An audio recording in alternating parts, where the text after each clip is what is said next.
Hello,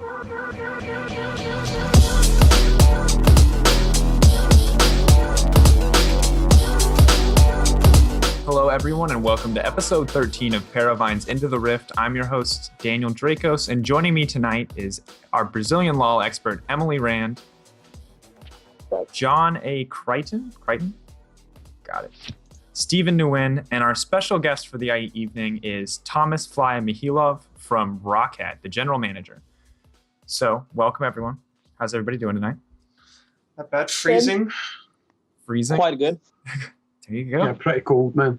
All right, so the first Outside it's freezing, here it's fine. Good. I'm glad it's warm in your house and that you're not suffering on our account. That's excellent.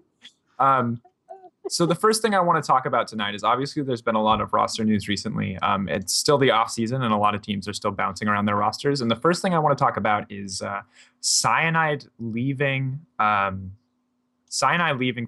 and then pretty much he said that he wants to retire, although that he does still kind of want to stay in the scene. So was anyone surprised by this? How did we feel about Cyanide making this announcement?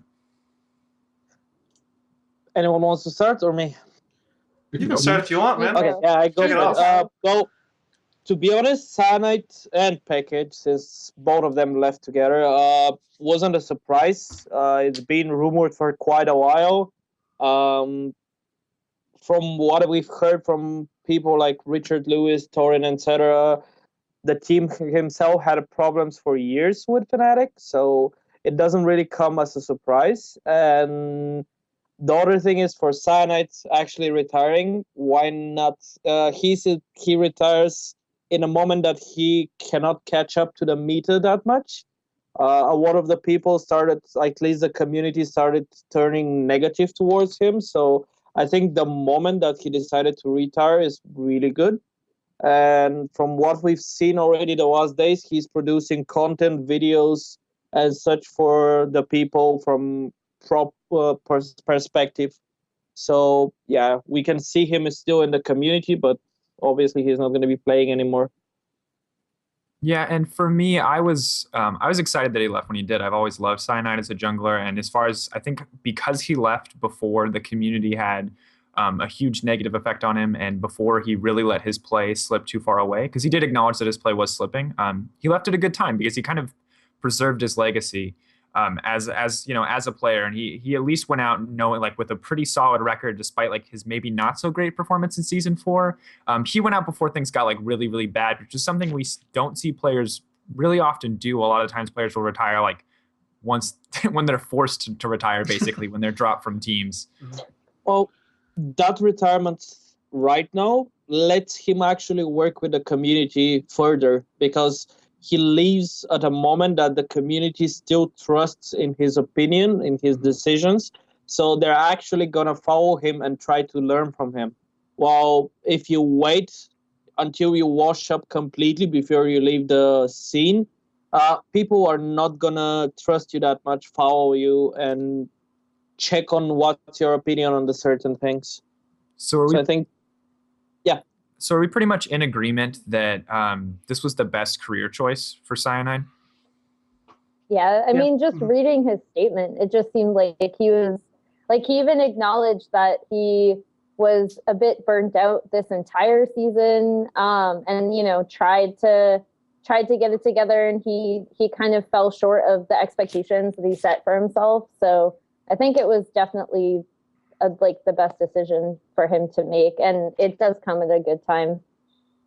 Okay, but let's move on to Xpeke, a player who has still been playing really well, maybe not as great as he has in the past, but still definitely performing as a mid laner, and still, I would say, a competitively viable mid laner.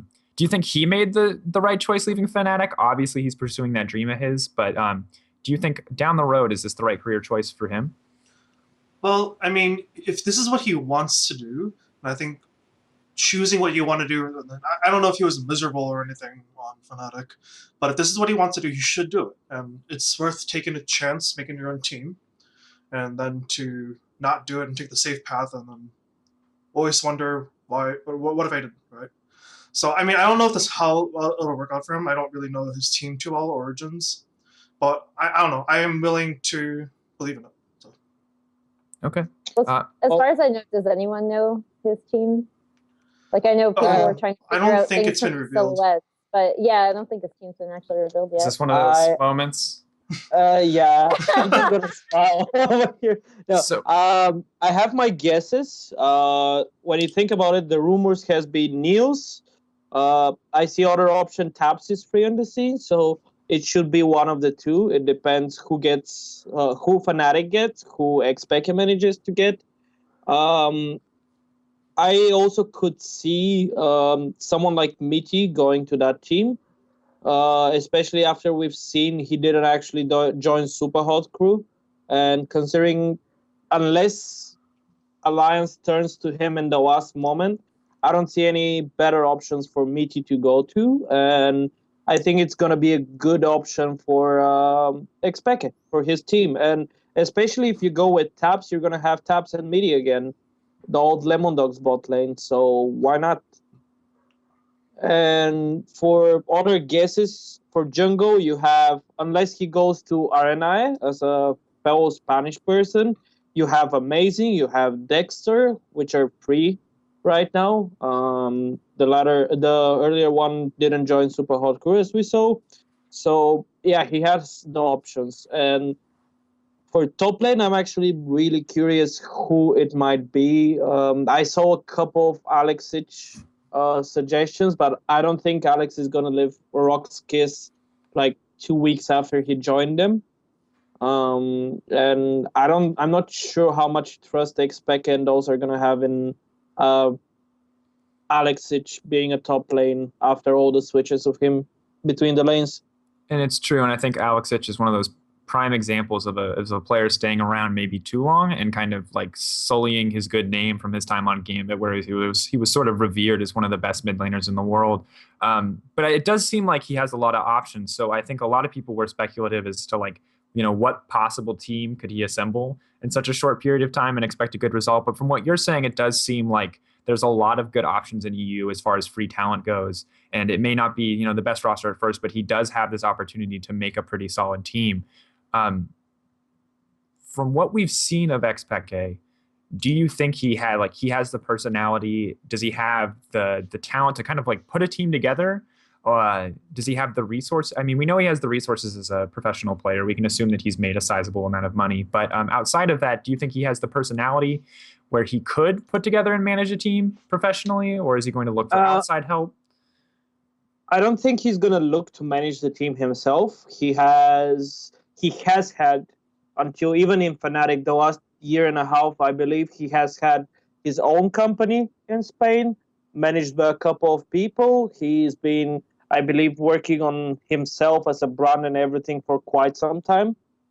He has the following, and contrary to what everyone thinks what happened with Ocelot, and I think what they think is going to happen with Xpeke, those two people, I believe, do not put the money from themselves.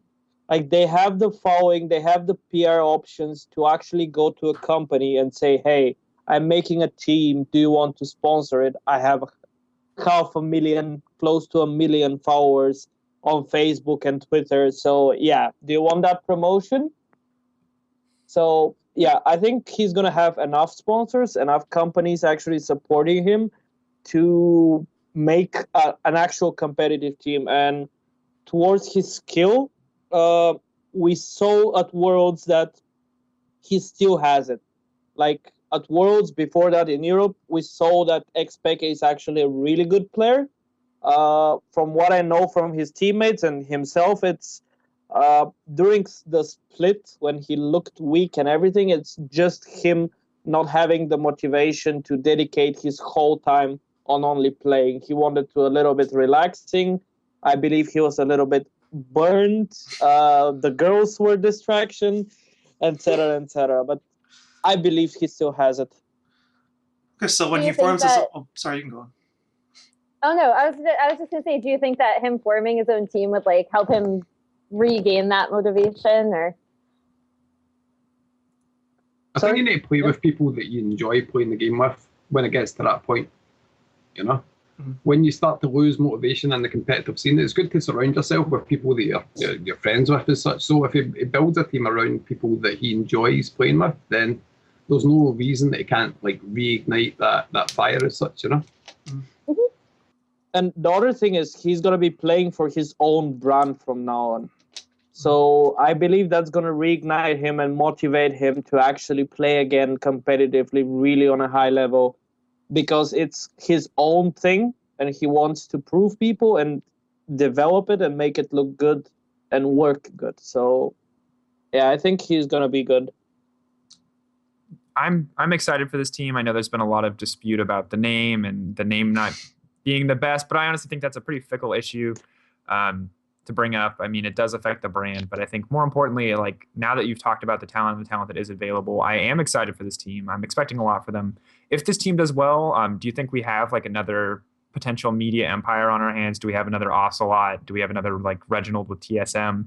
Is this the kind of player who has enough of a fan base that he can build something like in its entirety? I don't think he's been as public, like in the public eye, as Ocelot used to be. Like Ocelot used to like stream every day, and that's how he built his fan base. Like Peke has a lot of fans, but I don't see him like putting himself out there every day, you know, like building that hype and stuff like that. Whereas Ocelot was kind of like he involved his fans in the build up to Gamers 2 like quite a lot. Whereas I've not really seen that from Peke, you know, he's been quite in the shadows. He does. Sorry for interrupting. He doesn't have the same connection with the people yet, at least.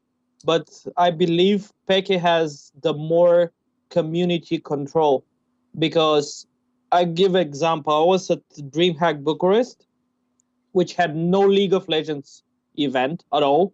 Like they had a Riot booth with some community stuff, but no event. So the mass was Dota 2 fans and StarCraft fans. And in a Dota 2 tournament with Toby1 Kenobi and Come With Me, a professional player, someone backdoors in a Dota 2 match and they say, hey, they're doing an Xpeke in Dota, which hates League of Legends, pretty much. So I think with that backdoor movement, with his sexiness and the way he represented himself, pretty much the Xpeke thingy, I think he has the control over the community. And he can be even bigger than also what he did. But again, that's a big thing about him. Okay, the first split, he's going to have the attention and everything he wants. But if his team doesn't qualify for the LCS, that's slowly going to be decreasing. Because LCS is watched by the new people that come in right now in the esports scene. It's going, it's the attention from LCS, it's pretty much all the new community.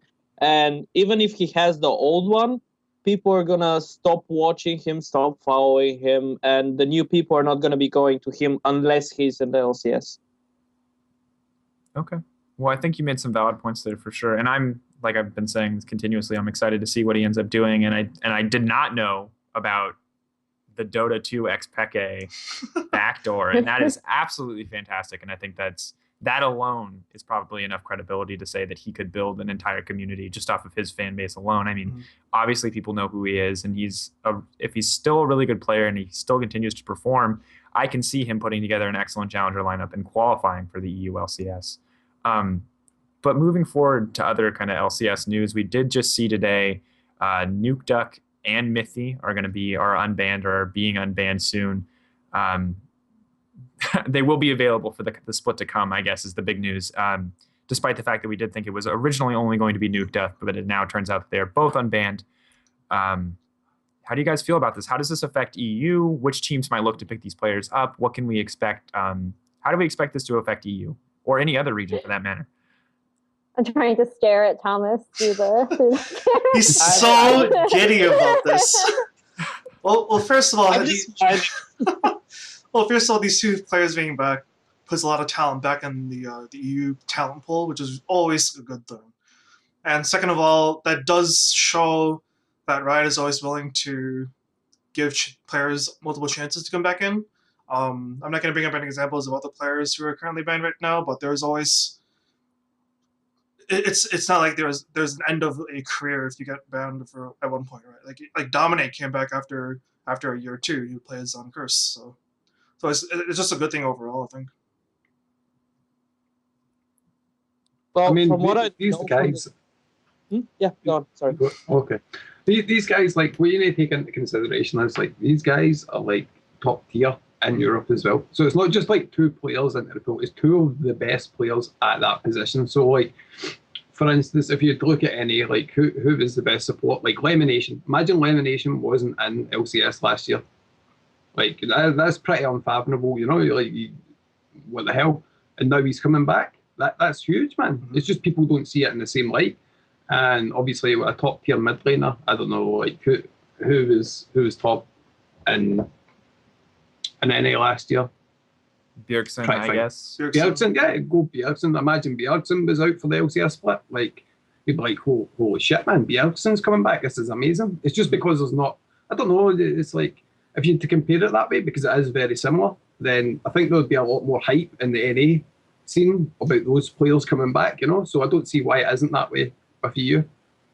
Well, to be honest, like, when you look, as you said, is the talent slow returning to Europe, because you have Bjergsen left, Amazing left, Dexter left at some point, Santorin left, and countless others. So it's people left, people got banned, and this year we had, like, I'm not saying we didn't have the talent pool in Europe, because we still had it. You had Alliance, you had the SK, which came out of nowhere, to be honest, in at least compared to the beginning of the season.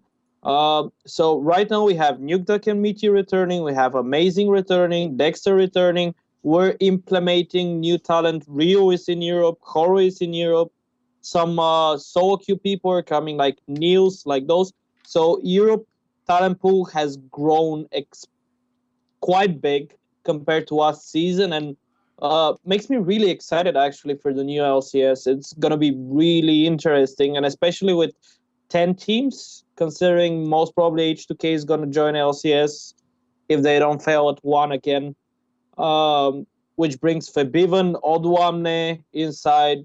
So we're gonna see a lot of talented people in Europe, and it's gonna be way, way more interesting and competitive than last year. And this time, NA.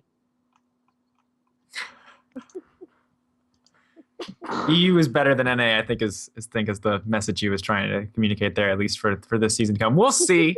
I'm not convinced. I mean, Unicorn's a lover, and so I'm a little convinced because I love me some Power of Evil, but we'll see. We'll hold off on a firm conclusion.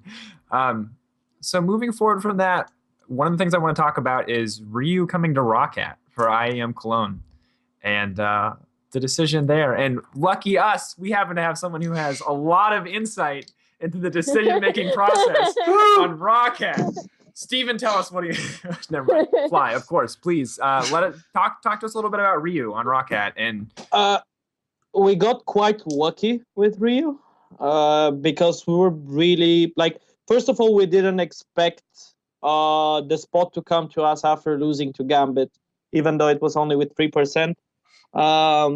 But still, we didn't expect the invite. When it came, we didn't really had good options who to come with us. Like the obvious ones we tried to get was Alexic, for example, even before the votes, because he could obviously bring us some votes extra. But sadly, he had offers from a couple of different teams. He wanted to spend the holidays with his family and everything, so he couldn't come to IEM. So Alexic wasn't really an option anymore. You had some people that dropped out, like Need God Bro, Moops as options, and come on, compare those people to the level of Rio. A lot of people are flaming how bad he was on Millennium, etc., etc. I don't think so. I think Rio played amazingly on... Rio and Horo had really good games. Maybe Horo was stage struck a little bit in some of the matches we watched, but I think in general, both of them played really good. And from what I've seen him playing on Super Hot Crew, it's quite damn impressive, to be honest. So I think Ryu is getting a lot of shit. Sorry for this, but a lot of shit for nothing. I think he's still a top tier mid laner. I believe he already has offers from even top Chinese and Korean teams. So what does that say? People that have the coaching stuff and everything behind them are saying he's good, and come on, the community is downgrading him so much. Mhm. Well, I guess they're gonna see at IEM Cologne how he plays really. Yeah, Okay. I mean, the community, it's kind of ignoring the fact that Ryu just spent like half a year playing jungle over in Korea. That is moving back to mid lane. That takes time, and he Am was I the only one walked? yeah, and it's just going to take time for him to get to the same level. And I still think he's just as good as a player as he was before. Yeah, and I think that the league community especially has a huge focus purely on results. So if a player loses, that player is bad, regardless of how well that player did within the game. And we lost Fly there for a second, Mhm. but I'm sure he'll be back shortly, although our overlay may be a little bit messed up. I can now. adjust that. No. But yeah, like it doesn't help for Ryu that his most well-known moment to the Western League community is the outplay versus Faker. I mean, first of all, wasn't Faker like an entire item and a half out of him? It's unfair to the rest of Ryu's performance that people focus on that one game, that one moment. Yeah, and no, go ahead, Emily. Oh no, I was just gonna say, like, I'm a huge Ryu fan. Like, I've been a Bullets fan for quite some time. And I think it's weird because even like, I know Thorn did that whole video about like rewriting Ryu's history, but like even when I'd speak about him in season 3 before Champion Summer, I would always be like, oh man, like I remember there was this one game where somehow TF made it through, and TF was always like perma-banned in 100% Korea. win rate. Yeah, it was ridiculous, and he just stomped everybody. And I was like, oh man, like look at how awesome Ryu is. And I was watching it with someone else, and they're like, oh yeah, but he's not as good as like all these other Korean mids. And it's weird because I think because the Bullets were always known for being such a like heavily team focused, like they're kind of like, oh, you know, it's what they do as a team more so than like individual star players. I think for whatever reason, even when he was like at his best, I always felt like people were downgrading Ryu for whatever reason. I don't really know, because like whenever I'd bring up like, oh man, Ryu's awesome, people would be like, oh, but he's not as good as Dade, he's not as good as Faker, like he's not as good as Ambition, all these other mids in Korea. And I don't know, that always made me really angry because I love Ryu. And I think He he's awesome. competed daily with those people, and those people are saying he's still good. And Yeah. yeah, you can't say. And IEM on top of that is his event. A couple of months ago, it's not that far away in the time he won IEM Katowice, IEM Worlds, by destroying Fnatic in the final. And he was big part. Yeah, he was big part of that win. He literally played by himself pretty much in that match, to some extent. So his Orianna saved them a ton of times in those matches. Yeah, and I don't know who told you that Ambition was crushing on him though, but they're wrong. That guy feeds more than anybody I've ever seen in KR. Well, It's one of the first blood curse. Season 3, I know. In season 3, he was known as, like, whenever I'd bring him up, people would be like, oh yeah, but there's Ambition, there's Dade there, and obviously there's only one Faker. Like, can we just agree? Like, Faker is his own tier of the player. best player in this game. Period. Like, not just the best mid, the best player. I always thought it was silly when people were like, "Oh, he's not Faker." Well, okay, is there really a sentence where you can say that someone's better than Faker right now? No. Yeah, In terms of think- individual performance, I don't think so. But that being said, I feel like one of the things that every region does and how we decide who the best mid laners in the world are is we don't look at the best region and look at their top 5 players. We look at the top 2 in every single region. And I think that's a lot of the reason why Ryu does get so much flack, is because he was never really a top 2 Korean mid laner. But, you know, people like XPeke and Froggen have always been really good. And, you know, Bjergsen and whoever else is good in NA, you know, and that's the people that tend to get revered for being good players, despite the fact that if you put these players against each other in an international tournament, like Ryu would crush pretty much everyone but the Korean mid laners. there was a time that Ryu was actually top 2 after Faker. Before Faker actually started coming in, and when he started coming in the beginning, it was Faker and Ryu pretty much. And come on, we all know the big outplays between Faker and Ryu, and not a single match. We've seen it match after match after match. Mhm. Yeah. I also think that one thing that I don't want to dwell onto this is kind of a tangent, but in those finals, like both of those teams just pushed each other to such a high level of play. Mhm. Like without Ryu, Faker wouldn't be pushed that hard. Like, and I guess that's something that I think a lot of people forget. They just see, oh, Faker outplayed Ryu, but like Ryu was the one that kept pushing him to that level. Like you need kind of a rival or someone like close to your level to continuously push you to greater heights, and that's what Ryu did. And I think Ryu's history aside, since we've been on this tangent for a little bit, because I think it is important that we Sorry. mention those things. No, it's important because I think there are a lot of people who think that Ryu is shit, and I think that is wrong. I think Fly was right to say that, and we're it's good that we discuss it here because people like need to know the reasons why this guy is being picked onto a team like Roccat, who has an established record, and it's because he is good, and he has been good in the past, and he will continue to be good, hopefully. But my main question is, how is he playing on the team so far? I assume you guys have had him in scrims. I don't know if he's at the house or anything like that, but how do you feel about him on the team? Has he been performing? Do you have great expectations for IEM Cologne with this lineup? We're actually, everyone right now is home. We're vacation. We have no gaming house right now. We're getting, did I drop the call? Mm-mm. Yep. It's all you. Yeah. Am I back? Yeah, you're here. You're back. Yeah, sorry, my internet is a little bit fucked up tonight. problem. Where was I? No gaming house right now.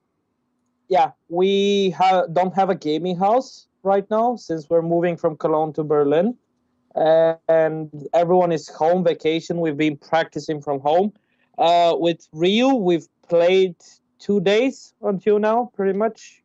And both days we have winning ratios versus top LCS teams in scrims. So I have really high hopes of Cologne. To be honest, my personal goal is actually winning the event.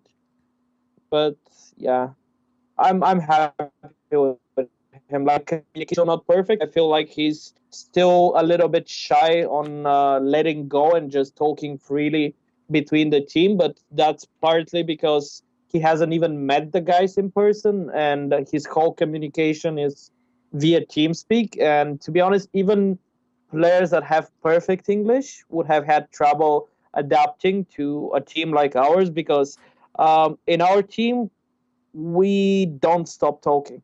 The whole time in TeamSpeak, you have non-stop communication going on, people giving all sorts of information and what movement can happen and everything else. And yeah, he just feels a little bit suppressed yet.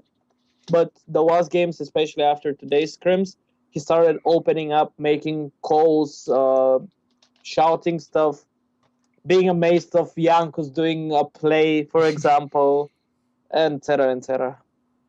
And that's exciting to hear. I'm glad to hear that he's kind of getting comfortable or getting more comfortable in EU as a region, and I would really like to see him stick around. And I know you guys can't confirm, and I know this is kind of an audition for him as to whether or not he will make it onto the team, but do you think he will stay in EU, and do you think this is a good spot for him, and do you think he fits well in Europe? I really think it's going to depend. A big part of it is going to depend on how he performs at IEM, to be honest. I think he has the options for Europe, hopefully. And I'll be really happy to see him stay. And who knows, maybe on Rocket. I'm just smiling. No, neither confirming or denying anything. I don't know. Discussion, I think he's going to stay in Europe, but I don't know where. Okay. That's fair. Anyone else have anything they'd like to talk about as far as Ryu going to Roccat and Ryu as a mid laner on Roccat before we move on? Can we just take a second to go like a year back in time, and then have this discussion and how we would never think this would happen? Like, this would have been like unthinkable. This is why, I would have said, what is wrong with you, Ryu? Why are you doing this? This is a horrible decision. You're so fantastic in Korea. There's no money in Europe. Why would you do this? You're so. Well, if we're taking this discussion a year back, I just want to be like, why is everyone going to China? No. For the first part, for the skill, why would he come over to Europe when all the best teams are in Korea? The best players are in Korea. That I can agree about. But Europe always, and NA always had more pay than Korea. Mhm. Like Korea has always been over exaggerated for the pay that they have. They have always been on wall salary. It's like from what I heard, it's only rumors, nothing confirmed. But even Faker was less paid than most of the European players after he won the World Championship. That's a little disconcerting, but I guess that would justify Ryu coming over. Although I don't know. I'm not a pro player, and I don't really know the competitive drive there. So maybe the drive would be to stay in Korea. But I guess if there is more money in EU, then that would be a reason for him to come over. And from what I've talked to him, he wants to play in the LCS. I don't think it's about the money. He just wants to play in the LCS. That's great. It's good that he has that motivation, and it makes me really excited to see. And I imagine that any team looking for a mid laner, Roccat or otherwise, would be happy to pick up Ryu. And also, of course, they are siding with the community on this one and saying that his play is shit. He's bad. He's never been good. Blah, blah, blah, blah, blah. I don't think any professional player or analyzer or a coach or a manager ever said Ryu is bad. I think it was only the community. Like from tweets, from talk shows and everything I've seen, everyone from the professional perspective of the whole community is actually saying he's good, he has potential, he just needs to work on his communication and his English. So, yeah. Yeah. Okay, so the other thing I want to talk about is our other Korean player who has recently come to Europe, and obviously the whole Millennium fiasco kind of took him out too. But now Horo has been announced as a part of Super Hot Crew, and Super Hot Crew is now Meet Your Makers.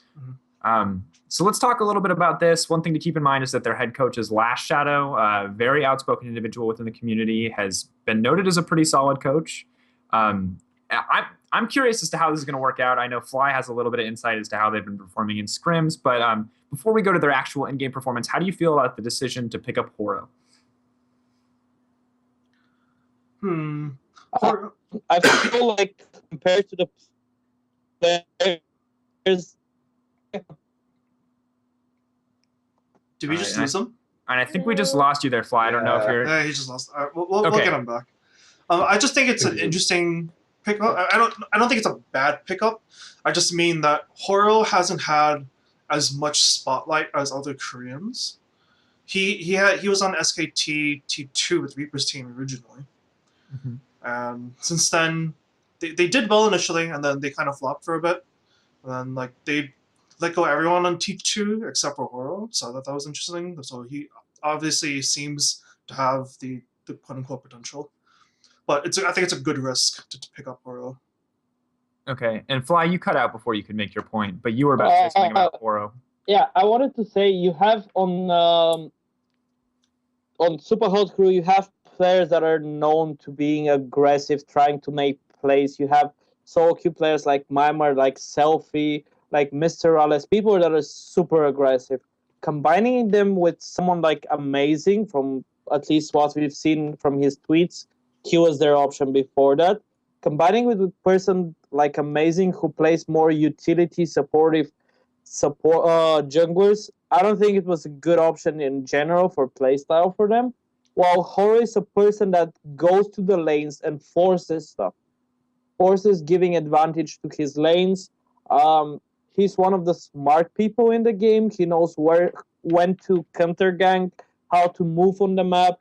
And from what I know from Jankos, he really likes the playstyle and how Horo plays in general.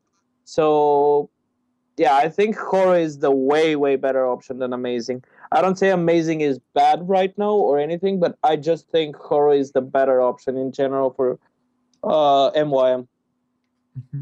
Okay. Anyone else have anything they want to talk about as far as Horo's qualifications as a jungler for the team? No, I mean, for some reason I didn't see, or maybe I'm just not in the right channels or whatever, but I didn't see nearly as much backlash for the Horo pickup than I did for, not really backlash, but I didn't see as much commentary for the Horo pickup as I did for the Ryu one. And I think Oh, a lot I of don't know that, why that would be. Steven kind of mentioned it in the fact that he's never really had the spotlight like Ryu has. And Ryu, He's never had the hype. well, yeah, and Ryu got outplayed in that one play that everybody who plays League of Legends watched. So he must be garbage, right? Because I mean, in probably the greatest, visually the greatest play we've ever seen in League of Legends, he got outplayed. And that's what burns into people's memory. And I think Horo's never had that happen, despite the fact that, like, he died a lot in those matches, and I don't think he played poorly, but he did die a lot. And I think that's one thing that would stick with people. Mhm. He obviously just doesn't have that notoriety within the community that he would get negative attention the same way. No expectations. Mm-hmm. So And the thing was people were busy flaming on Amazing not making it on a mid-tier team in Europe after leaving TSM. People just won't leave that kid Oh, alone, gosh. man. Just no one ever gets a break. You're either praised or you're trash talked, and there's absolutely no in between. It feels like, or you're just being ignored. ignored. I guess, yeah, being ignored in the case of Horo, which may be actually good for him, depending. With Last Shadow on the team, obviously someone who can speak fluent Korean. I imagine that there won't be any communication issues, although from what Fly was saying about Ryu and his English, it doesn't sound like there's too many communication issues there either. But the only ones that are present seem to be related to the fact that he is maybe not so willing to communicate in a team and not quite so comfortable in that team environment. Do you think that Horo will be comfortable in this team environment? Do you think having a Korean-speaking coach will help? How do you feel about the team environment, I guess? From what I know, Horo's English is really way better than Ryu's, which means his English is quite good. And his communication, I don't think he's going to have problem. About Last Shadow, I'm just going to smile and be quiet about it. Okay. Nice. I really want to know that one. I hate that you have to sit there and neither confirm nor deny anything for that one, because I really want to know. No, but okay. It's not confirm or deny. I just can't take that guy serious. Okay. Yeah, a lot of people in the scene actually don't like his coaching style or what he has to offer, I guess.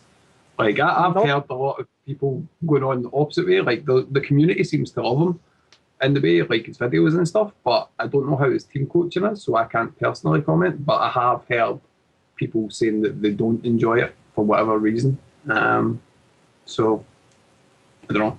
Take it as it comes. Let's say it from a manager point of view.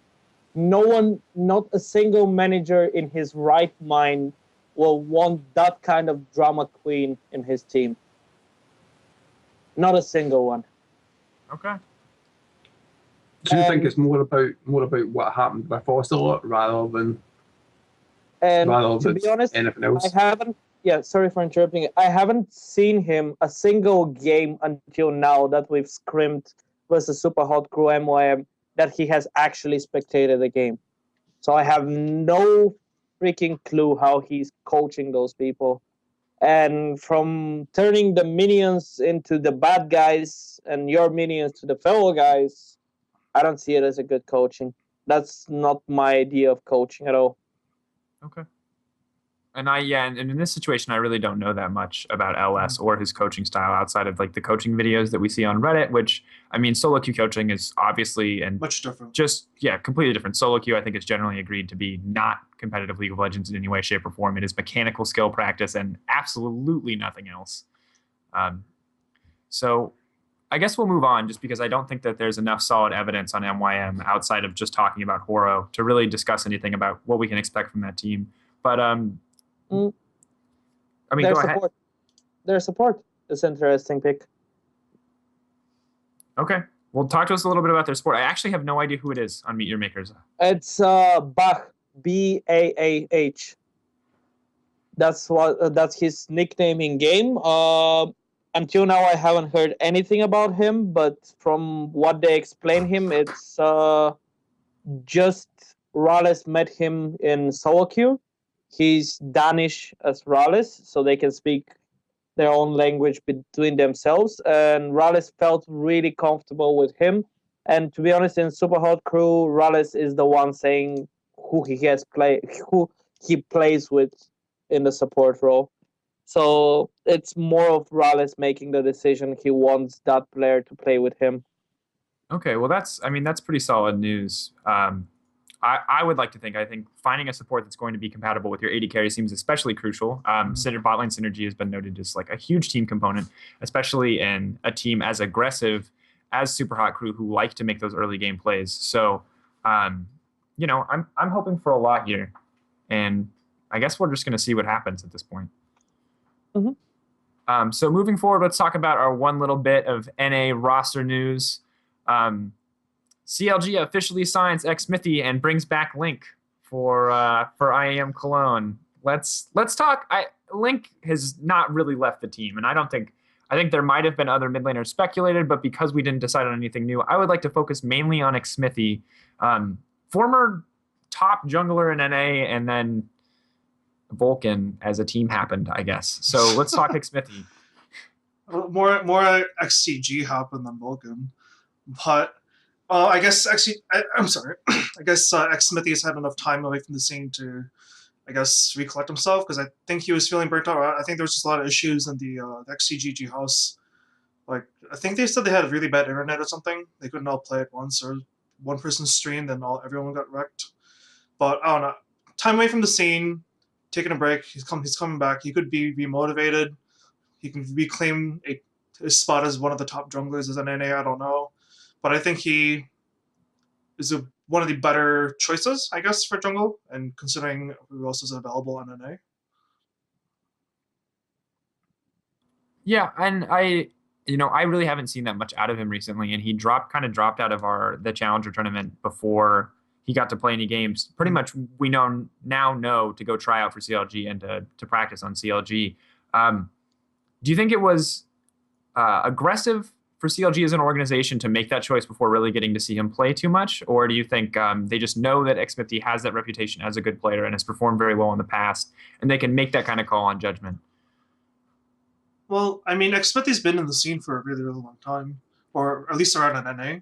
I remember watching streams, and he was there like 2-3 years ago. So I know they probably know enough about him. He's probably friends with CLG members. So I guess they just had some scrim tryouts, and they went with the best result. Yeah, and it seems like, I mean, they did a lot of tryouts, and it looks like from an outside perspective that they did tryouts for a long period of time. Mm-hmm. So we can assume that this is the best choice for them. But as far as CLG as an organization goes, I don't really know what to expect. Kind of like a lot of these teams that we haven't seen prove themselves. CLG has a lot of new coaching staff and a lot of new things going on, and I think IEM, they're really going to need to prove themselves if they want to be a top team in NA, and if they want to keep their fan base. Like, this is pretty huge for them. Well, to be honest, IEM is not going to be a priority event for them because they're playing with Tinkcard as substitute for that event. xSmithy has visa issues, so he's not actually coming to IEM. Tinkcard is playing, right? Yeah.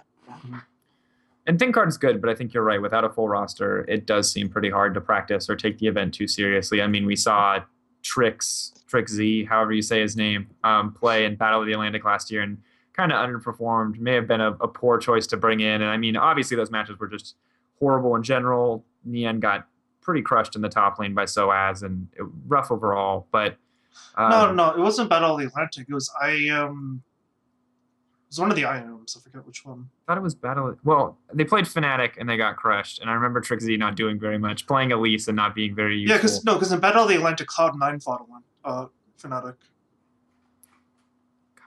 Okay, that tournament. Yeah. That tournament that's named, for the life of me, I cannot remember, and I apologize to everyone for not being able to remember it. But yeah, they got outplayed. And obviously, I don't know why they keep bringing in substitute junglers. I guess it's out of necessity, but we'll see how it goes. But I think with that in mind, Fly, you're probably right that these results aren't too meaningful for them as a team. And sorry, going back to the previous subject, since we have a question in the chat, was Shadow coach his team by having 3 to 5 streams open it on his screen from all the players? That's utter bullshit.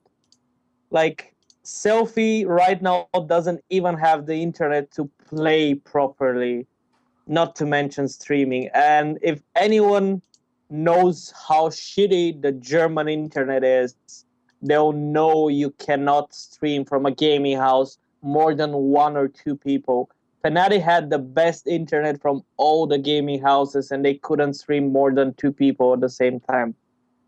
So no, it does not coach them that way. Okay. Also, it was IEM Cologne of last year. Oh, all right. Well, we got an IM Cologne tradition now, them throwing away their chances with mediocre junglers. Love you, ThinkCard. You're an excellent challenger player. I don't think you're cut out to be competing internationally in any way, shape, or form.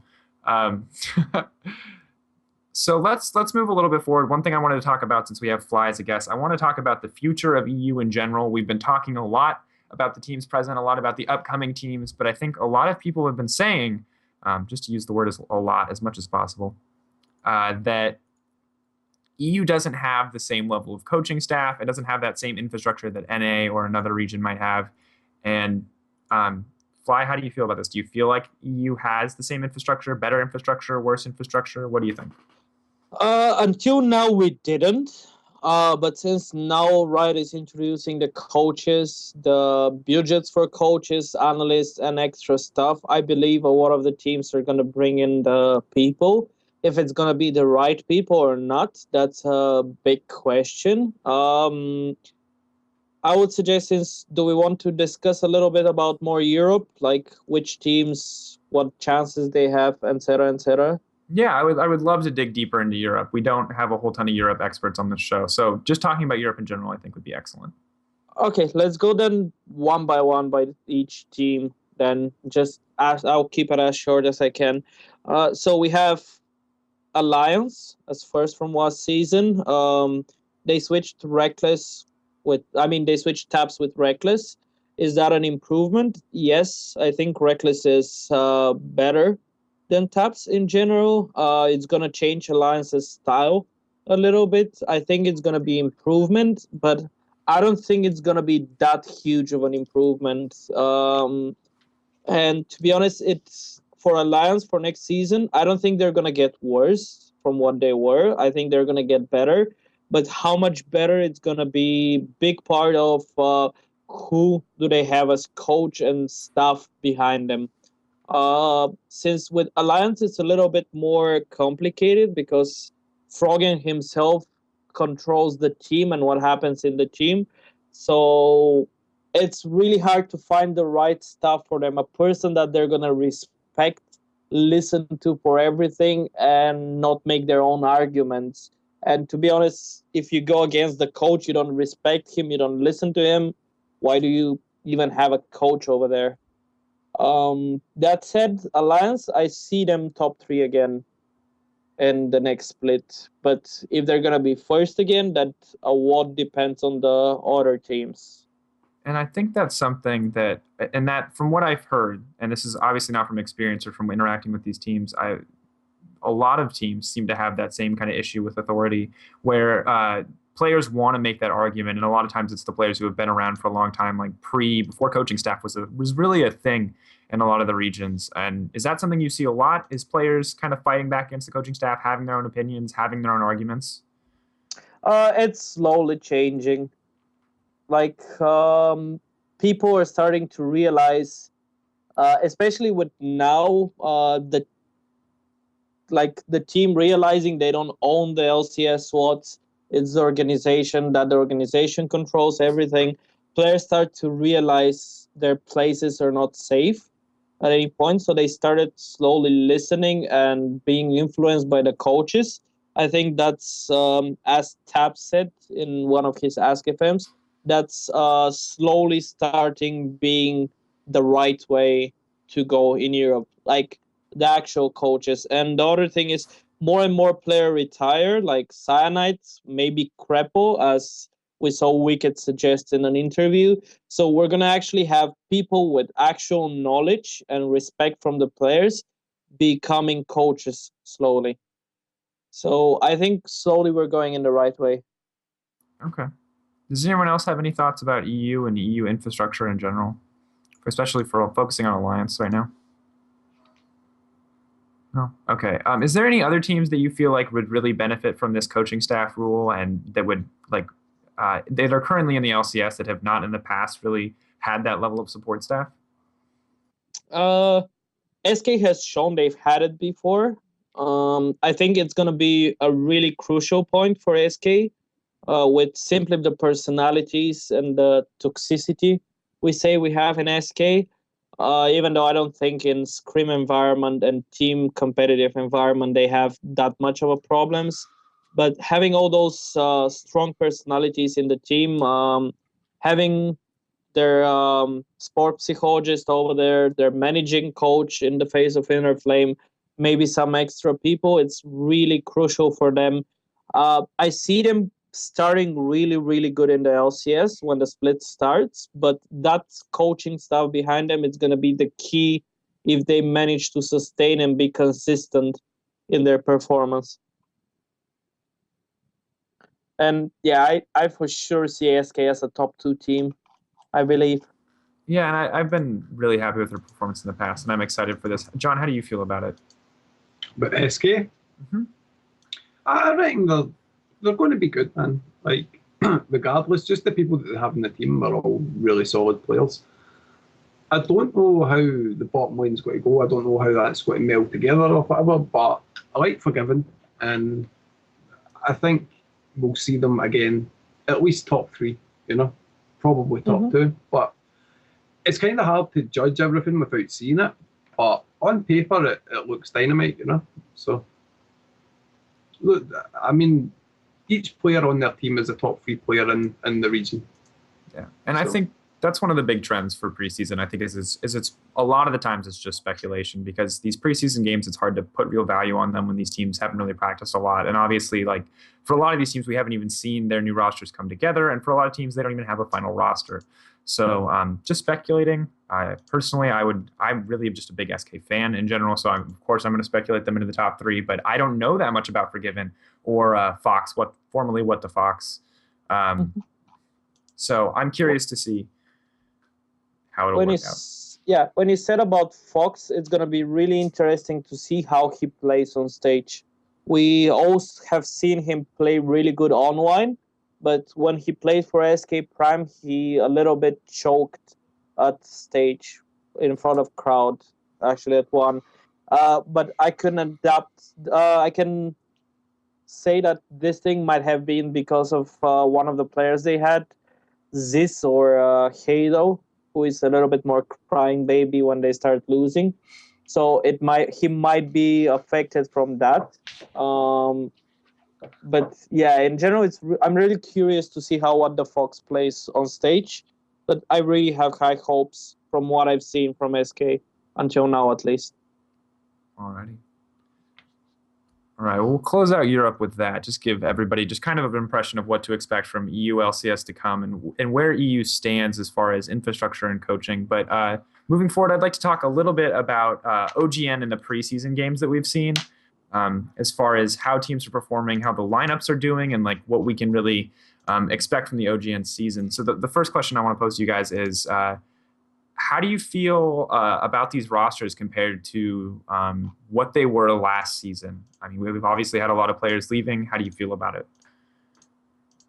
I mean, it's obviously a lot different. I don't really think it's difficult to take the rosters that are being played right now and compare them to last season, because teams are basically just trying out a lot of stuff, and like a lot of the teams, because they still have extra players, they're swapping people around. Like I know Faker didn't even play the other day, and like Easyhoon was in, and everyone was just going to say Easyhoon played 2 games, so obviously this is all very experimental, and I kind of have and then like KT, like my beloved KT, they have score jungling, which is like surprisingly okay. Like, you know, you kind of wake up to watch OGN at my time. It's like 4:00 in the morning. You're like, yeah, okay, see how bad my team is, and suddenly scores in the jungle, and you're like, what's going on? But he was actually able to provide a surprising amount of early map pressure, so I guess that was a pleasant surprise. Good.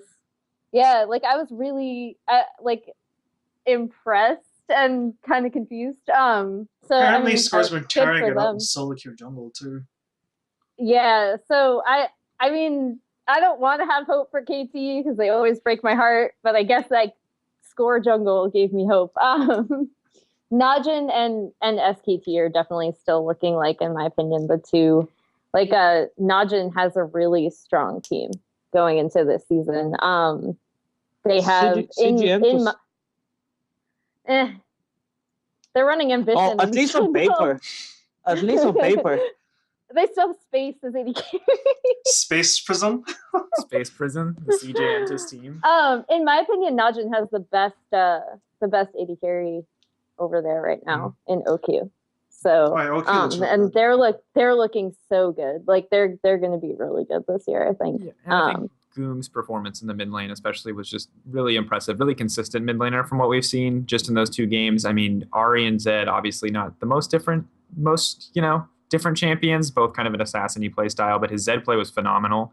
And his Ari play, despite a rough start, he did come back, which I thought was really impressive and is not something we see a whole time in Korea, is mid laners coming back from a huge deficit like that.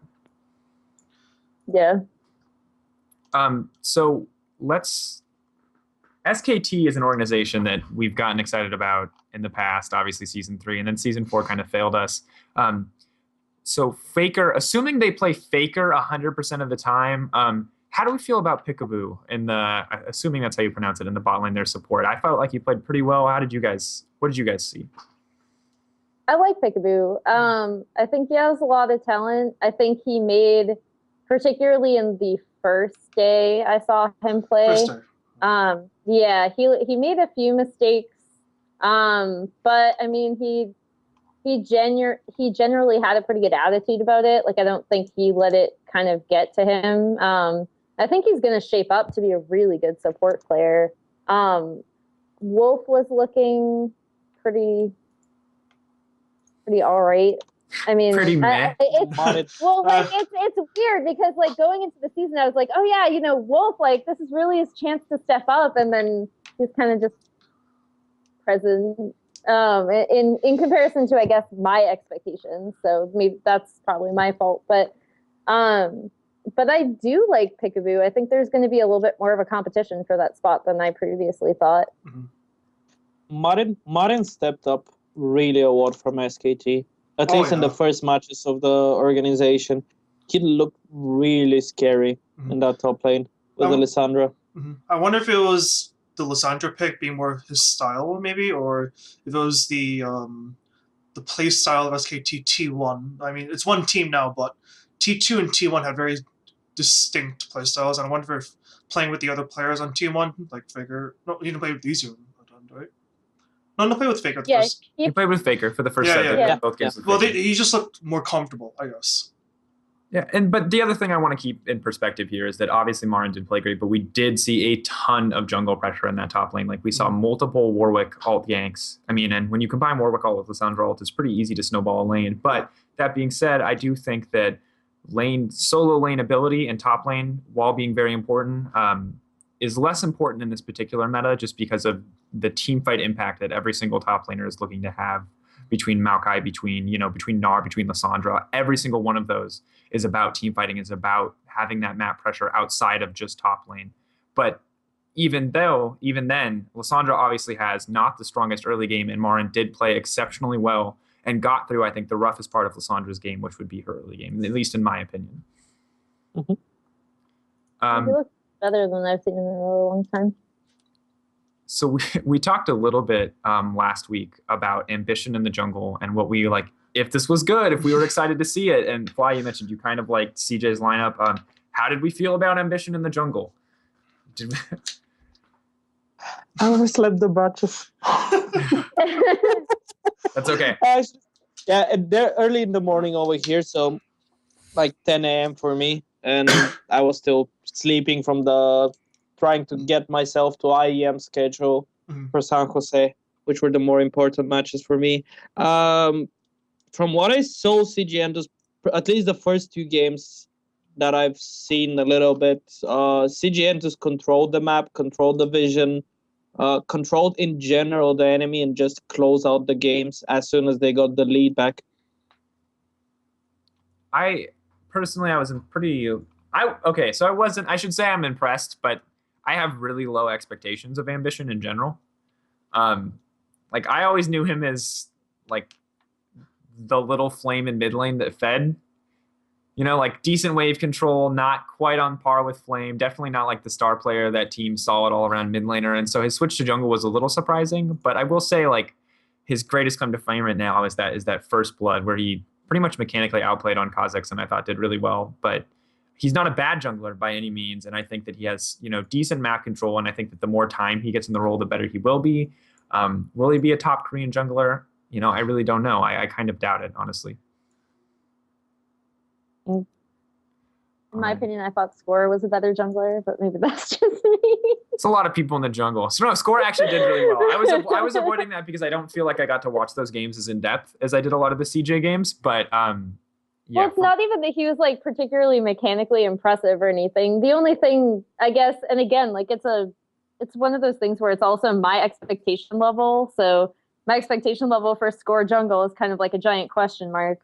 And I guess the thing that I was the most impressed with is that he was able to actually create a lot of map pressure, which, I mean, he's been around for forever. Like the previously on Start Hill and then on the KT Bullets, it was him, Mappa, and Ryu. And so I feel like, I guess if Score has anything going for him, hopefully he'd be able to at least like command the respect and like corral the rest of the team, which is a good thing for a jungler to have in terms of like he communicates well with the rest of the team. So I don't like that was the thing that impressed me the most, to be honest, was because typically when you see like a jungle shift and like I remember Ryu's first games in the jungle and like I just spent all this time talking about how much I love Ryu, but his first as a mid laner, we said as a mid laner, we didn't say anything about his jungle career. As his first games back in the jungle, because he did jungle on Start Hill. He didn't provide that same kind of presence, and like he did make some like obvious mechanical mistakes. But the more important thing for a jungler is like how are you creating that pressure on your team? How are you making your presence known? How are you trying to snowball your lanes? How are you trying to like deny something from the opponent, controlling objectives, all that stuff, and Ryu just looked really kind of like sluggish in the jungle in his first couple of games, where Score just kind of was like, I'm going to be super aggressive and maybe it won't work out and maybe it will. But I thought that's kind of the right attitude that you have to have. Like they still had to worry about where Score was, which is important. So we'll see. I like that review of his play. Like he did everything okay, and I guess they gave a shit about him, so he must have been doing something right. Like they didn't just not care about Score. So he played jungle pretty good. I guess that's what we can hope out of a jungler is that people, are inclined to worry about where he's at on the map. Yeah, you have to worry about where the other jungler is. And like, for example, Bengi. Oh god. Maybe someone else wants to talk about that. Well, Steven, the most impressive thing to me personally about Score Jungle was the fact that he drew a target ban in the first game. They banned Shaco against him, and that was his first competitive game as jungle. So it was I'm pretty sure they last banned Shaco in the first game. And I was like, oh, okay. I don't remember them banning Shaco. I feel like I would, but I also like a lot of times missed some of these parts of those games. And if he did in fact get that respect ban, then obviously something is going on in scrims that, he's doing something right. And yeah, he drew Shaco ban. Yeah. The bans were LeBlanc, Warwick, Shaco. And a Warwick ban is a general ban. We can't attribute that as a target ban, but oh no, the Shaco was for sure. And that's cool. I hate Shaco, so another one of those characters that I don't want to see in competitive play, kind of like Poppy. But yeah, I don't know. It's so odd to me that Shaco got banned, but I suppose if he's that good at it, it is a champion that has a lot of potential to snowball early leads and can split push. So I'm gonna close out Korea here just because I feel like these are preseason games and they aren't quite as meaningful as the actual season games. Once lineups are finalized for each evening and they don't swap players out between games, I think we can get a lot better impression of what to expect from these teams. And I think that these initial ones actually did a surprisingly good job, with Najin and SKT on the top. I'd like to turn attention to kind of the core of this show, which is going to be talking about IEM San Jose, our most recent international tournament. Obviously, everybody's region was present here. So let's start by talking a little bit about Unicorns of Love versus Lion Gaming. And I know this isn't a match that too many of us are familiar with, but let's at least go over it sort of briefly. Well, a short thing about that match is Lion knew how to ban better than TSM versus Unicorns of Love. They banned Syndra. And they banned Syndra. They looked at his range stats. And then banned Thresh. They Yeah. banned Yeah, Thresh, they they banned banned Thresh, too. Pantheon, Mhm. they banned Poppy. They did the Yeah. simple method of looking at their picks bans on Esportspedia. And Yeah, man, they took a leaf out of the book from Worlds, man. But the only team that banned well against the Alliance was not from the bigger nations as such, the bigger regions. Sorry. And I think one of the things that does is give Lion a lot of credit as far as an organization that respects, every tournament they enter. And I think we see this a lot from Brazilian teams too, is that they put a lot of weight on competing internationally. And so when they're getting ready for an international tournament, they very much take it seriously. Whereas more established teams like TSM, Alliance, Cloud9, maybe not taking the tournament quite as seriously and not quite as worried about their first round opponents, which is really huge credit to Lion for that. I think having a good pick ban phase is huge and is something that a lot of teams still do really, really poorly. Mm-hmm. Well, Do you want to say something? yeah, I think. No, sorry. No. I was. Yeah, okay, so I'll just move on because I don't think there's a whole lot to say here. I think that Lion was pretty outclassed despite having a decent pick ban phase, and I think that Unicorns of Love, maybe not their best series of games, but definitely, I mean, it might be their best series of games. They kind of crushed them. So let's just jump No, right. they didn't. Like, Lion gave more. Lion gave more Lion- opposition than TSM ever did. Yeah. In my opinion. Power of Evil never killed their mid laner one-on-one. Yeah, that's actually Their mid pretty laner's cool. also not Bjergsen, so that has a lot of things going for it right there, and that's speaks pretty well to me. Well, we can say, like, Lion Gaming had their captain and in-game leader not playing at the event. They had two. Yeah, they had- Oh yeah, they subs. two subs. Yeah, they, Yeah, had the they played TD with top Maple lane. Street and their support. So,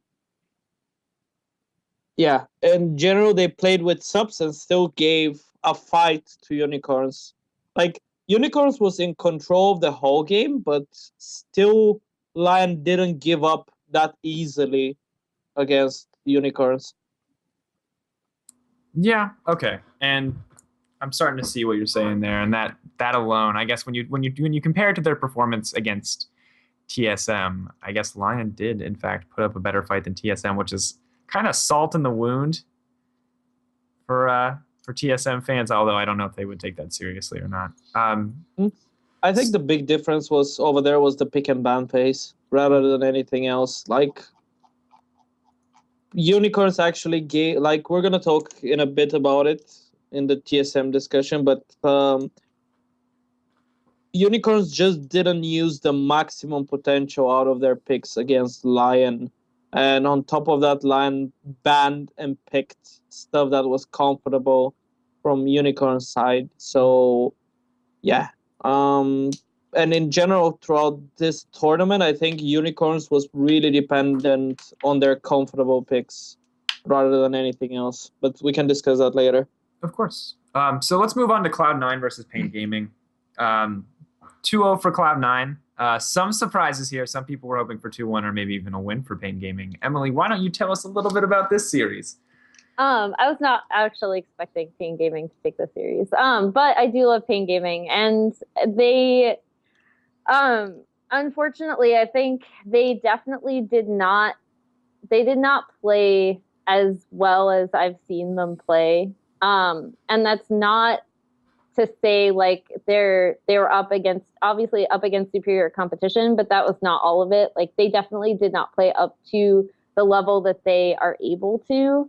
I think they might have been a bit nervous. I know they, Kami, their mid laner, kind of made a statement that I really liked, where he kind of admitted they were off in the first game, and a lot of it was because they were reacting a lot to what Cloud9 was doing instead of kind of calculating what they needed to do to get ahead. I still think they showed that their team fighting is still pretty good. I mean, it's sad because like they didn't show what they're capable of on this stage, unfortunately. And for a Brazilian team, sometimes that's like the only stage that they get in the eyes of the West when people are looking at Brazil. So that did make me sad. But I guess the thing that Pain specifically, and I think is interesting when they go to international competitions, the thing that Pain specifically and Cloud9 have in common, in my opinion, and you can feel free to disagree, but in my mind, Cloud9 is better than the rest of NA. And I feel that they occupy a spot that's slightly better than the other North American teams, to the point where there were parts of last year where they were just steamrolling everybody. And Pain Gaming sometimes occupies that same position in Brazil, where like even though I would argue that they had a slight slow start in the IEM qualifiers, the tournament to get them here, they did just kind of like rip through qualifiers with very little opposition. So they are better than where the rest of Brazil is, but they don't get the same kind of international experience that Cloud9 has had. So I mean, this tournament, I think there were a couple of them saying that they will take a lot of the experience back. They were really sad that they couldn't play better.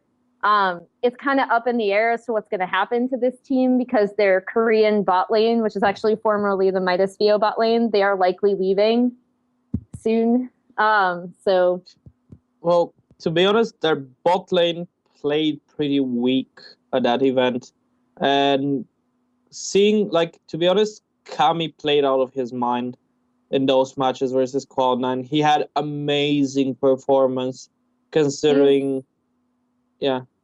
He's a really good player. Like, I mean, I know people aren't going to believe me when I say this, but like I went into the match and I was like, actually, I like Kami better than Hai just based on like lane to lane matchup. And I know I'm probably going to get a lot of shit for this because obviously, like in other people's minds, that's not exactly what happened between these two teams. But Kami is a very, very good player. And yeah, that's all I want to say. Well, he showed up really a lot at IEM San Jose. Like I know the Kami in person from previous IEMs and previous events we've met. But the whole Pain Gaming lineup, they almost beat Fnatic in one IEM summit like 2 years ago, year and a half or something of the sort. I respect them, but as you said, like except a couple of IEMs and maybe some different events, they don't have much international experience. And to be honest, the other minus that we had in Europe and NA is at one point when you become the really, really good team is you don't have people to practice and improve to get even better than that.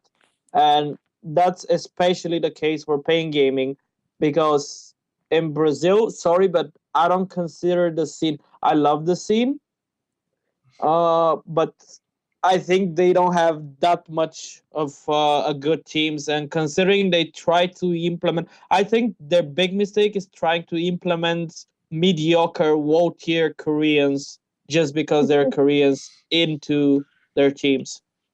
I personally don't agree with those. I do like Lacti and Ala on that team. I think Winged and Suno were very good, or Winged anyway, when he was on Kate Stars. Not as sure about Reset and Shadow, who were on previously Team 58, and then they're leaving now from Kaboom Black.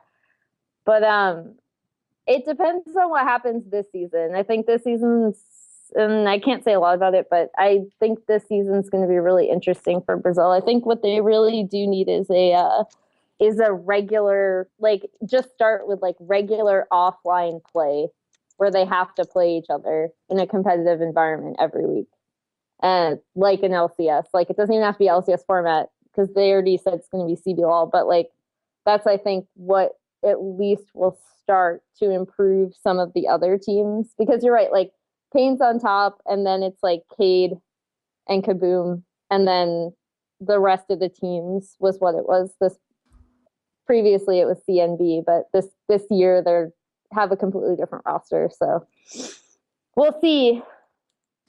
I mean, we will see. So one of the things I wanted to talk about is you mentioned earlier how you feel like Cloud9 is in their own separate bracket as far as NA teams go. And one of the things I feel like has been against Cloud9 a lot in the past, and part of the reason why they did so well in this tournament, is it's not the best of one format. And I think Cloud9's play style and their adaptability, similar to Payne's play style and Payne's adaptability, despite the fact that Payne didn't really show up in this event, has been excellent for them in these best of threes, best of five scenario, because despite the fact that they may start out with early deficits, they can turn that around, and they have multiple opportunities to turn that around, even if it's not in that game. So let's skip ahead a little bit to Alliance versus C9. How do you feel like C9 played in this game? What do you think went wrong for Alliance? How did it go? Well, I don't think Froggen should be playing Xerath. He didn't he counterpick himself in the pickman phase, if I recall correctly? I think he picked up the Xerath just to deny the other team picking Jace. Okay. I think that was the whole idea of the Xerath. At least that's the only reasonable explanation why he picked up Xerath so early. Mm-hmm. They didn't ban Jace, and I think Jace is a really high priority pick right now in the mid lane. And Xerath is one of the few champions that can play against Jace in lane. He wasn't picked at all this tournament, if I recall correctly. Which is, I don't know, that's... The picks and bans from that tournament are a little bit weird compared to what you usually see right now.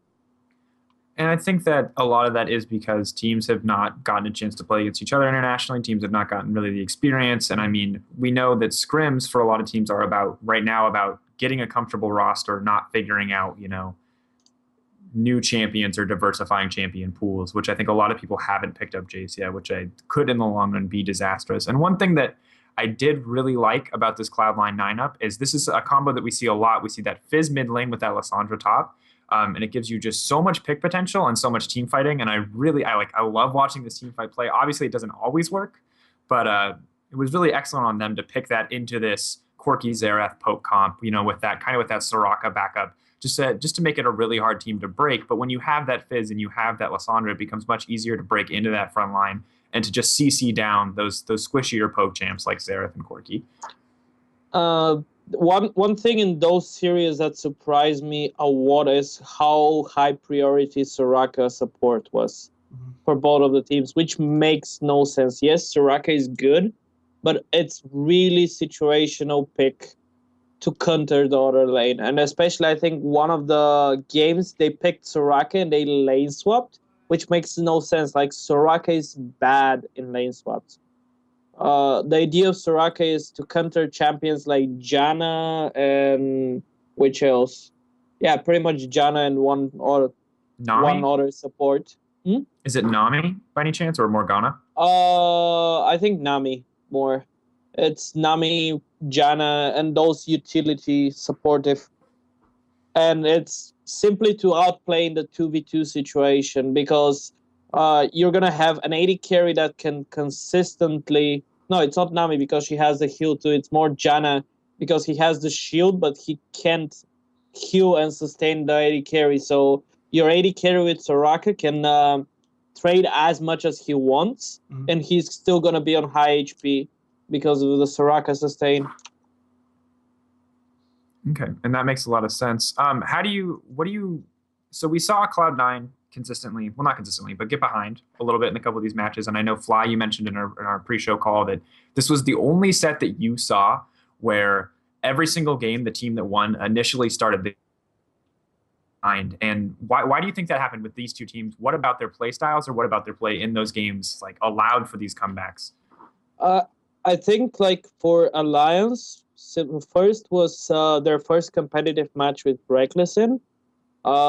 They had a lot to prove to the community, so they were a little bit playing more around Reckless to make him show a little bit. The other thing is, I think, except that Lissandra play on Froggen, I don't think Froggen showed up for those series. I don't think his play, especially in the first game, was anywhere close to his level. The Warwick pick from Shook was really questionable. I don't like the Warwick pick at all. I don't know. I think it's way too easy to counter and get used to. Maybe one game you can lose versus him, like Cloud9 did, but we saw right after you could easily adapt against the Warwick. It's not a consistent priority pick as they made it look like. And it felt like Alliance is not really confident with their picks and what they want to play. I've heard rumors they've had really bad scrims against the NA teams while they were over there. So that might be the reason why they weren't super confident with going with picks they wanted to. So, yeah, and it's just both teams in those series played swappy, to be honest. Yeah, and the fact that someone came back and the fact that they didn't just hold on to those gold leads kind of lends itself to that. Does anyone else have any thoughts on this series, this Alliance versus C9? I think it was said like before the series even began, like a lot of people were saying about Froggen wasn't too confident about playing and stuff. So it was probably in their heads before the game even began that they weren't going to win, which is never good, Like, I would say at least like 50-60% of the time games are lost before they even begin. If that's in your head, If it's in your head that you're not playing well and there's other teams doing well from scrims or whatever, then that can have a major effect on the series, And there's the other thing is they just came after Worlds. They did lineup changes. Alliance is like their mentality, their problems they had with Reckless contract. I don't know if you guys saw the interview with Reckless. That was from ESL. He looked pale. He looked tired.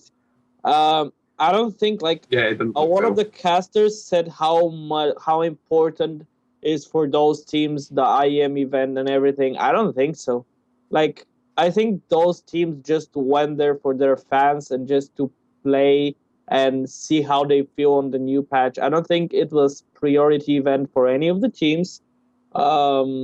We've seen Froggen and those people in the Watchstick office, they've streamed more than they scrimmed, I believe. Okay, that's not actually true. They scrimmed the same amount, but I don't think they try harder that much in that event, and I don't see it as priority event for any of the teams. Like, any normal LCS team right now is looking forward to what they can use for the LCS and how they're going to perform in the LCS. So testing out picks, testing out strategies, seeing how they feel, how they come from behind, etc., can be something that those teams wanted to try out. Okay. So with that in mind, do you think that played a role in TSM's loss versus Unicorns of Love?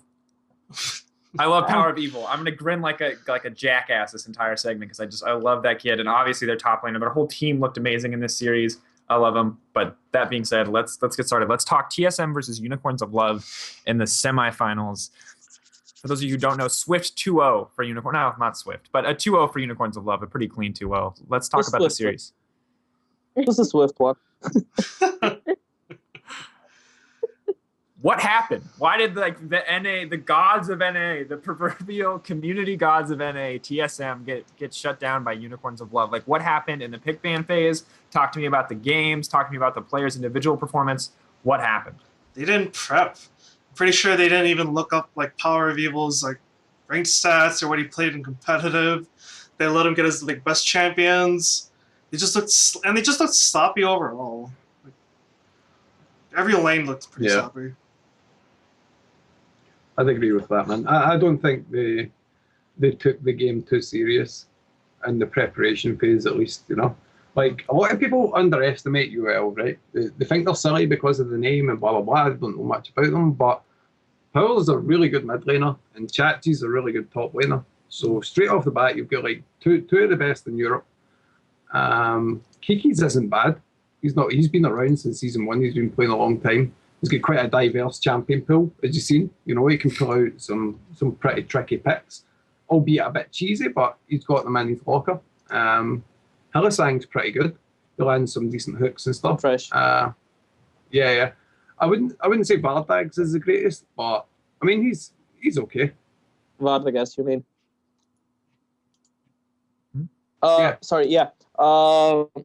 Like Kikis, when we mentioned him right now, I've actually managed him. Kikis is an amazing player, and his attitude is also amazing. He's open to trying out new stuff, listening to advice and everything. But his big problem, and we actually saw it in that tournament, is he's not really consistent with his play. He has one match that he plays outstanding good, which we saw versus TSM.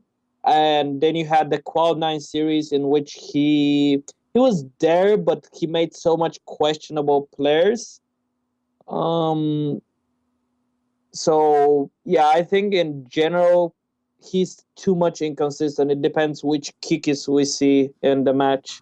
And about Chachi and Power of Evil, obviously amazing player, especially Chachi is, I would say, could be and would be one of the top laners in Europe. So I'm really a fan of Chachi, actually. Their bot lane, Hylissang, even being fellow Bulgarian, from what I've seen, he plays mainly Thresh, and outside of that, he gets out of his comfort zone. And let's be short about that. TSM versus Unicorns of Love.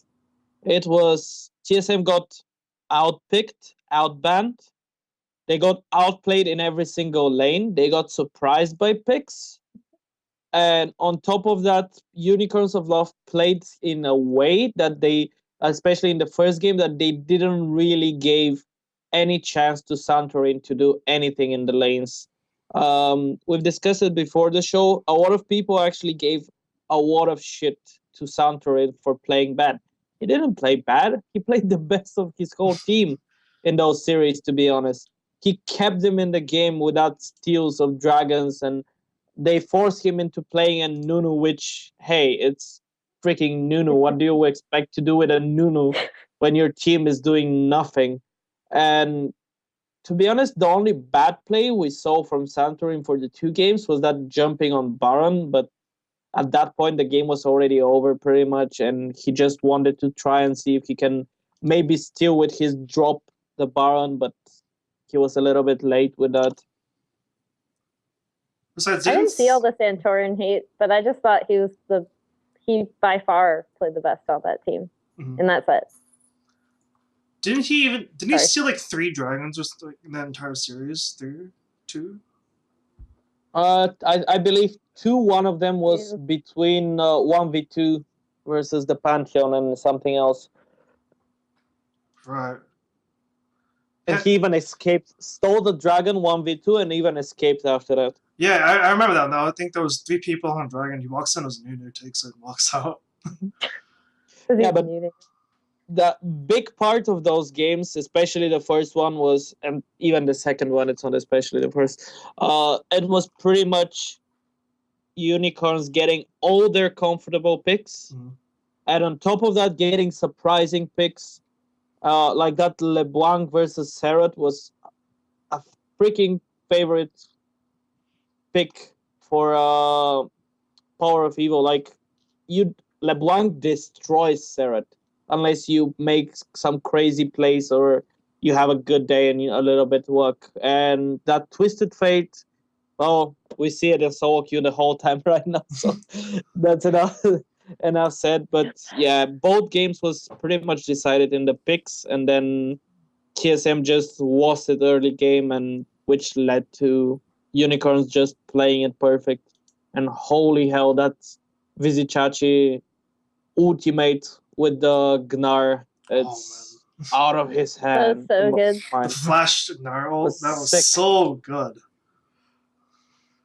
All right. Well, we can agree that the Gnar ult was good, and that obviously Power of Evil crushed Bjergsen in the mid lane. Let's all be a little excited. Power of Evil.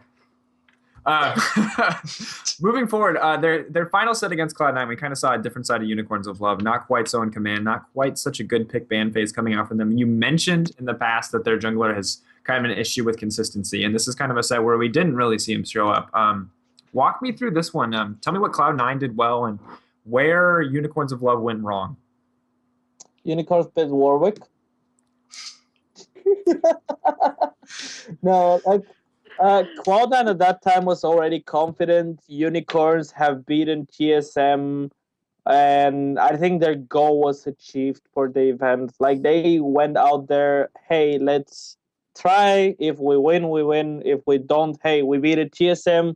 We made people talk about us. Go achieve for this event. And after the first game, they started picking up stuff that's more safe, that's more reactionary to Cloud9. So they pretty much gave Cloud9 the lead, and Cloud9 did what they do best. They just controlled the map.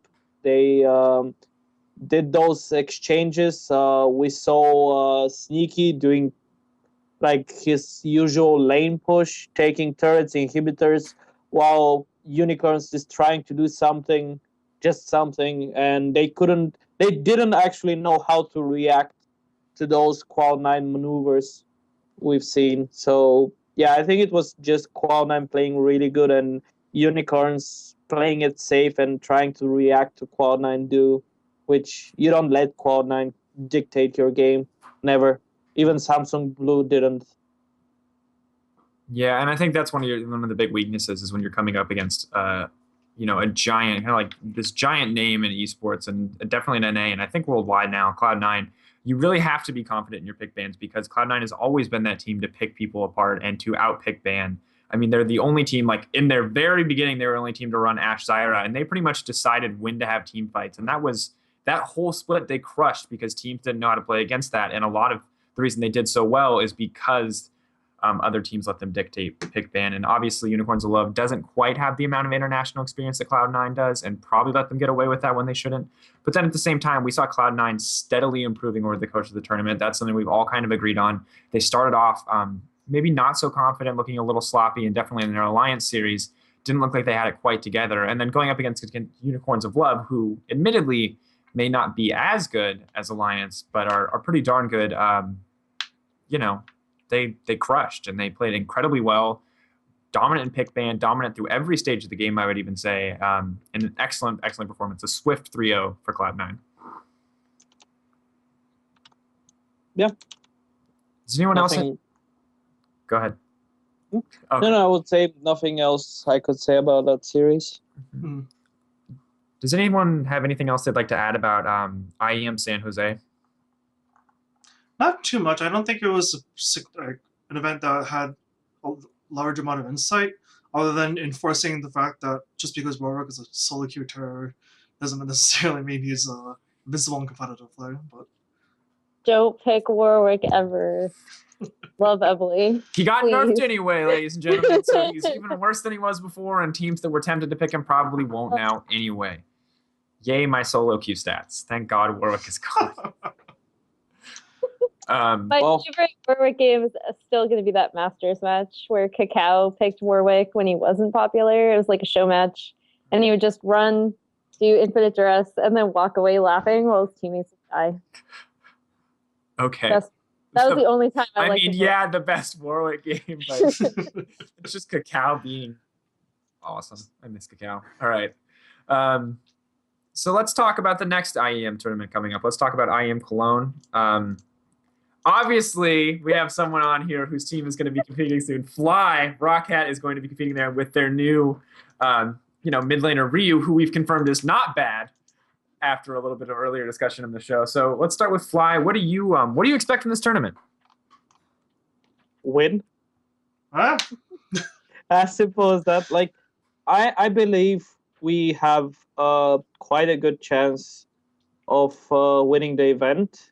Of course, we're not going to underestimate everyone, but our goal for the event is actually going there and showing what we're capable Ryu has his motivation, of course, to show that he's not a bad mid laner. Overpower needs to show people how good he can be in top lane. Anyone that criticized him moving from mid to top lane. And hey, we have the rookie of the year from last year, Woolite. So he needs to show why he won that award and why we picked him up. So we have what to prove over there. I won't lie, it's not a priority event for us, but we're really excited to show what we can do over there. And we're really excited. IEM has always been an amazing event to be at. We've seen the crowds at Katowice. So it's being traveling to an event is something that most of the LCS teams miss lately, since we don't get to travel that much to events. So yeah, we're excited for the event, and we're gonna give our best over there to show people that we can be good. And we, of course, Europe NA. No. Well, speaking of NA, we've talked a little bit about Counterlogic Gaming, and I don't really want to talk about them anymore because I'm skeptical. But Dignitas imported 2 Koreans in the theme of Koreans migrating. Not ones we've heard of, though, unlike China. Maybe they can't spend enough. But with Gamsu and Core JJ now on the lineup, how do you think Dignitas, what do you think their chances are? Do you think they'll be meeting you in the finals? Do you think they'll be meeting Rocket in the finals for everyone else too, not just Fly? How do you think they're going to do? Well, I was going to say, this is actually one of the teams, like, aside from getting to watch Ryu play again, I'm really interested to see how these two do on the Dignitas team. Gamsi was a sub for Samsung Blue, and then he was previously on, I think, like, Alienware Arena, if I remember correctly. And I think Core is a pretty solid AD carry. He and Hui, who is on Fusion now, were kind of the bright spots of their team back when they were on Big File Miracle. So I'm really curious to see how they both do. Like, just being it sounds really weird, but just being a sub for a Samsung team kind of speaks well. Like, their scouting is usually very good. I've enjoyed a lot of their subs. Like, I still think Gunza, who's a former sub for them, he went to see Jantis and then he left. Like, I'm really looking forward to seeing where he goes, because I think he's quite good. I think, didn't Peekaboo, he was a sub for them for a little bit before he went to SKT, if I remember correctly. I think so.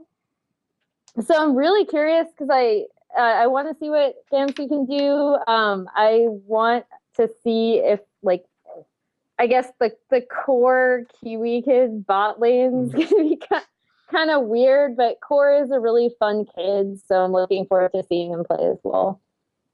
No more Kiwi Pie. No more Cutie Pie. RIP.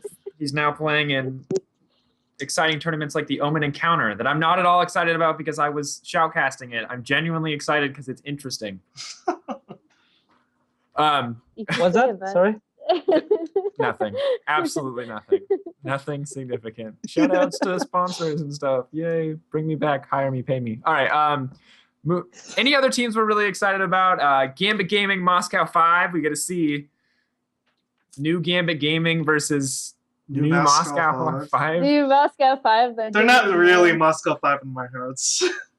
Yeah. Gambit Gaming's not really Gambit Gaming in my heart either. This looks like a mess. Cabo chart. Yay. At least they have some of their retaining numbers. Wait, I did like Cabo chart. That is fair. I forgot that he was on Gambit. I don't know. I don't know if there's too much more to say about IEM. Honestly, it's another one of these tournaments that I think, like Fly has been talking about, teams aren't necessarily putting their biggest effort into, because this is just kind of testing ground for them. Mm-hmm. And, it's not the LCS. There's no implications towards Worlds. There's no implication of whether or not they qualify the LCS. They're in the LCS and they're safe.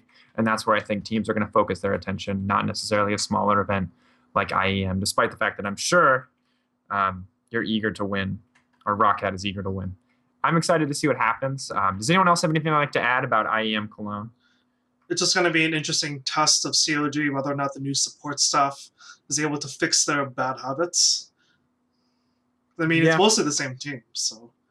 It is mostly the same team, and I think Zion Smart in the top lane will be curious, and we will, despite the fact that ThinkCard is in the jungle, we will get to see a little bit of how their play style has shifted.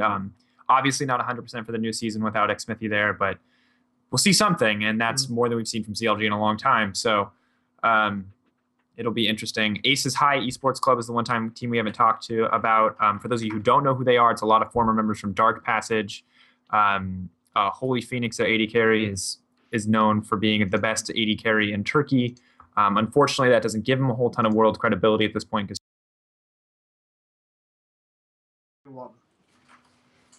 Hey, everybody, welcome back. Sorry about the technical difficulties. We had some power issues and then a blue screen. And, well, here we are now to close out this wonderful show as Steven is on the wrong overlay setting from what it would appear from the stream. But... okay, I assume people can hear my voice, so we'll just go with it. There we go. So, thank you everybody. Thank you everyone so much for watching. Stepping over my own words. Kind of a average length show tonight. Thank you to Emily, John, and Steven for being excellent panelists as always, and a special thank you to Fly over here for pretty much single-handedly teaching me more about EU than I've ever known. Thanks to Rocket for keeping him on and for offering to let him come on tonight. It's absolutely awesome. Really looking forward to seeing your team play at IEM Cologne. For those of you who enjoyed the show, make sure you can check us out here every Tuesday night around 4:30 p.m. Pacific Standard Time, Hitbox TV/Paravine, or on Twitter at Paravine Network. We will give you all the information about going live on there. Make sure to follow this wonderful panel on Twitter for more insight from Fly, Steven, Emily, John, and myself. Thanks everyone so much for watching. Have an excellent evening.